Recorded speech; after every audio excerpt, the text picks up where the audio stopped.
દાહોદના લુખડિયા ગર્લ્સ સ્કૂલમાં ભોજન બાદ 45 વિદ્યાર્થીનીઓને ફૂડ પોઈઝનિંગ, તમામની હાલત સ્થિર, તપાસ શરૂ. દાહોદના લુખડિયા ગર્લ્સ સ્કૂલમાં ભોજન બાદ 45 વિદ્યાર્થીનીઓને ફૂડ પોઈઝનિંગ, તમામની હાલત સ્થિર, તપાસ શરૂ. દાહોદના લુખડિયા ગામની ગર્લ્સ રેસિડેન્શિયલ સ્કૂલ મંડોર હાલીમખેડાની મોડર્ન સ્કૂલમાં કાર્યરતમાં ભોજન બાદ 45 વિદ્યાર્થીનીને ફૂડ પોઈઝનિંગની અસર થઈ હતી. સાંજનું ભોજન બાદ તેમની તબિયત લથડી હતી અને તેમને ઉલટીઓ અને ગભરામણની ફરિયાદો થવા લાગી હતી.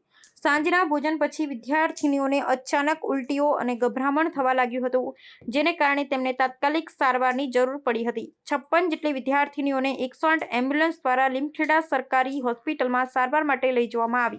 મળતી માહિતી અનુસાર તમામ વિદ્યાર્થીનીઓની હાલત હાલ સ્થિર છે અને તેમને જરૂરી સારવાર આપવામાં આવી રહી છે. હોસ્પિટલના તબીબોએ જણાવ્યું હતું કે સમયસર સારવાર મળવાથી કોઈ ગંભીર પરિસ્થિતિ સર્જાઈ નથી. ફૂડ પોઈઝનિંગનું કારણ જાણવા માટે તંત્ર દ્વારા તપાસ શરૂ કરવામાં આવી છે. ભોજનમાં ઉપયોગમાં લેવાયેલા સામગ્રીના નમૂનાઓ લેવામાં આવ્યા છે અને એ લેબોરેટરીમાં મોકલવામાં આવશે. આ ઘટનાને કારણે વિદ્યાર્થીનીઓના માતા-પિતામાં ચિંતાનો માહોલ છે. તેમણે સ્કૂલ તંત્ર સામે ભોજનની ગુણવત્તા અંગે પ્રશ્ન ઉઠાવ્યા છે અને ભવિષ્યમાં આવી ઘટનાઓ ન બને એ માટે કડક પગલાં લેવાની માંગ કરી છે.